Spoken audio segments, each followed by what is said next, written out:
Hello बच्चों, good morning. आज की इस क्लास में जो है क्लास 12 सब्जेक्ट जो है बायोलॉजी के विषय में समझेंगे।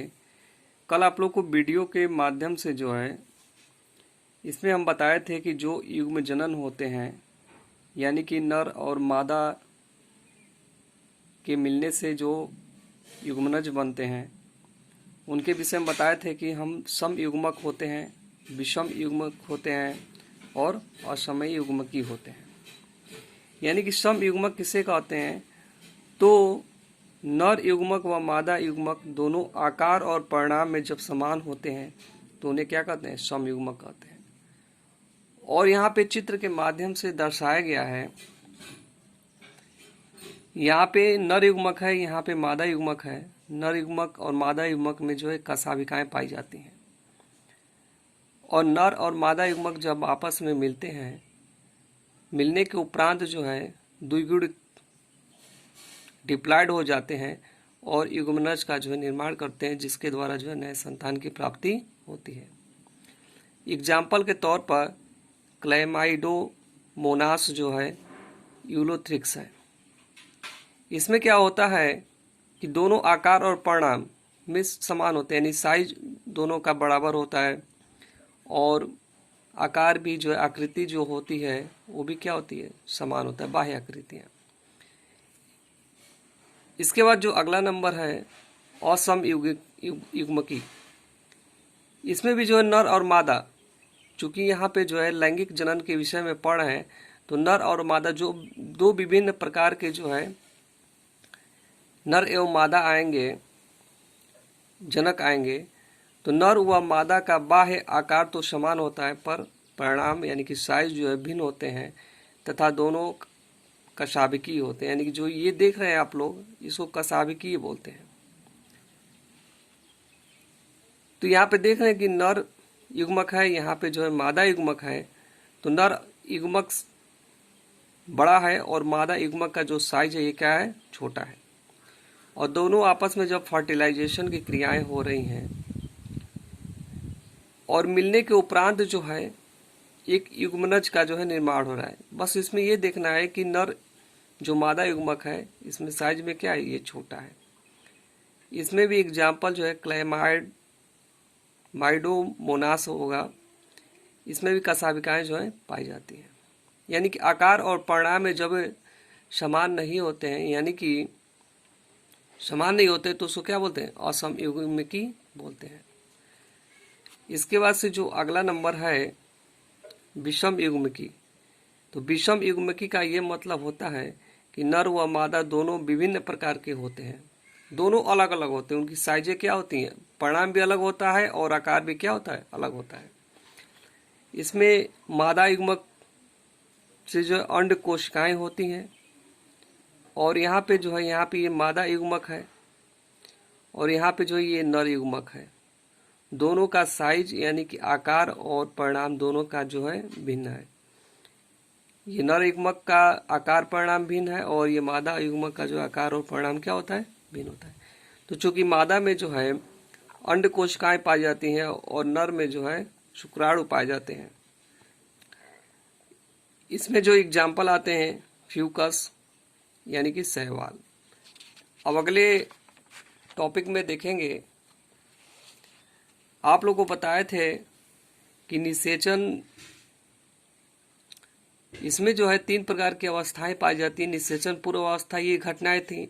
अब जो है निषेचन की अवस्था, 3 अवस्था में दूसरा जो नंबर है निषेचन यानी फर्टिलाइजेशन।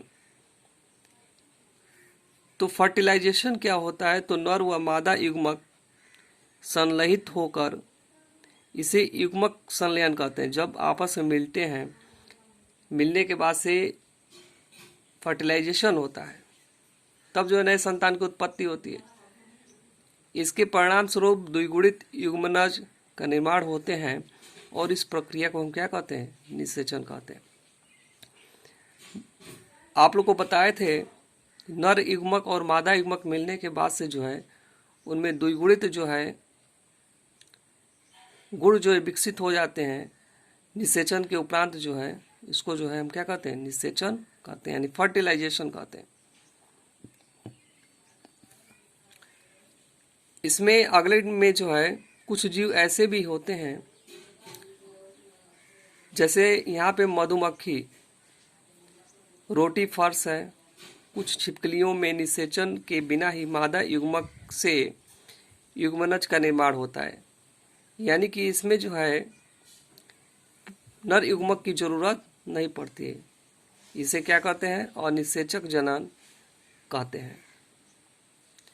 इसमें आधी अगुणित मादा युग्मक होते हैं, यानी कि इसमें सिर्फ जो है मादा के द्वारा क्या होता है, निषेचन जो है कार्य हो रहा है। इसके बाद से जो अगला नंबर है बाह्य निषेचन। निषेचन में ही जो है अगला टॉपिक यहाँ पे बताया गया है कि बाह्य निषेचन यानी कि एक्सटर्नल फर्टिलाइजेशन। तो जो एक्सटर्नल फर्टिलाइजेशन होता है ये प्राणियों के शरीर के बाहर निषेचन होता है, यानी कि प्राणी के शरीर के बाहर निषेचन होता है, इसे बाह्य निषेचन कहते हैं। जैसे आप लोग देखे होंगे शैवाल है, मछलियां हैं, कुछ मछलियां हैं और उभयचर जीव आते हैं इसके अंतर्गत। इसके अंतर्गत जो है बाह्य निषेचन होता है, यानी कि जो फर्टिलाइजेशन की क्रिया होती है शरीर की क्या होती है, बाहर होती है। अब दूसरा जो है आंतरिक निषेचन। निषेचन कितने प्रकार का होता है? तो दो प्रकार का होता है, एक बाह्य निषेचन और दूसरा जो है आंतरिक निषेचन। तो जो आंतरिक निषेचन होता है इसको बोलते हैं इंटरनल फर्टिलाइजेशन। इंटरनल जो फर्टिलाइजेशन होता है ये प्राणी के शरीर के भीतर निषेचन की प्रक्रिया होती है, उन्हें आंतरिक निषेचन कहते हैं। जब शरीर के बाहर होगा तो बाह्य निषेचन कहेंगे, और जब शरीर के अंदर होगा तो उसको क्या बोलेंगे? आंतरिक निषेचन कहते हैं। जिसमें कौन कौन से जीव आते हैं? तो कशेरुकी जंतुओं में सरीसृप, पक्षियों में इस प्रकार का जो है निषेचन होता है, और स्तनधारियों में जो है इस प्रकार का निषेचन होता है, यानी कि आंतरिक निषेचन होता है। अब इसके बाद से ये तो रहा आपका जो है निषेचन, यानी कि जब ये सेक्सुअल रिप्रोडक्शन होता है तो उसको तीन प्रक्रिया में हम बांटे थे। एक निषेचन पूर्व की घटना, दूसरा निषेचन, और तीसरा जो था निषेचन पश्चात घटना। तो ये जो टॉपिक रहा आप लोग का ये जो है निषेचन से संबंधित है। तो निषेचन आप लोग जानते हैं कि जब नर युग्मक और मादा युग्मक मिलते हैं तब जो है द्विगुणित जो है युग्मनज बनाते हैं, जिसको हम क्या बोलते हैं? निषेचन बोलते हैं। अब अगले में हम लोग देखेंगे कि निषेचन पश्चात घटना क्या होती है। यहाँ पे जो है निषेचन पश्चात घटना है, इसमें जो है युग्मनज जो है समसूत्री यानी कि आपस में मिल गए। अभी तक तो जो है आप लोग पढ़े हैं कि अर्धसूत्री विभाजन होता है, 2n नर के होते हैं, 2n मादा के होते हैं, दोनों में से n बाहर आते हैं, और n बाहर आने के बाद से जो है जब आपस में मिलते हैं तो ये जो है समसूत्र हो जाते हैं, यानी कि द्विगुणी हो जाते हैं, यानी कि डिप्लॉयड हो जाते हैं, जिसको क्या बोलते हैं? समसूत्री बोलते हैं।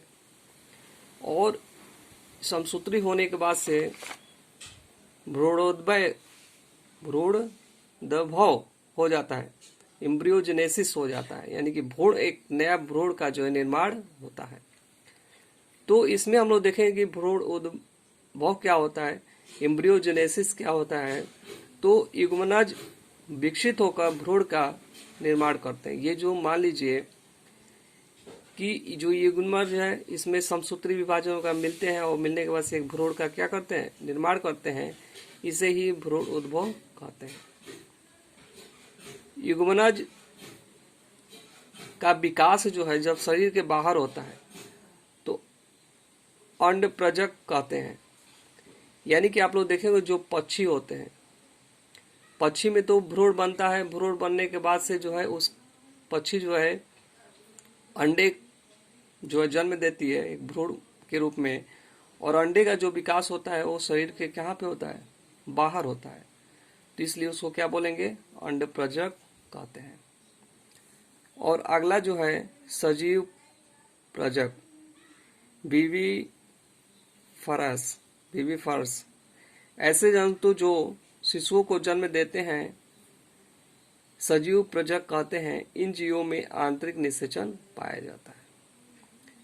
मतलब कि जो भी अंडे नहीं देते हैं, शिशुओं को जन्म देते हैं, उसमें कौन सा प्रजनक पाया जाता है? सजीव प्रजक पाए जाते हैं, यानी कि बीवी पाए जाते हैं। इसमें क्या होता है कि शरीर के अंदर जो है आंतरिक निषेचन होता है। पक्षियों में शरीर के बाहर निषेचन होता है। पक्षियों में शरीर के जो है बाहर क्या होता है? अंडे का जो है निषेचन होता है। भ्रूण के रूप में अंडे बन जाते हैं और शरीर के बाहर जब आते हैं तब उनका विकास होता है।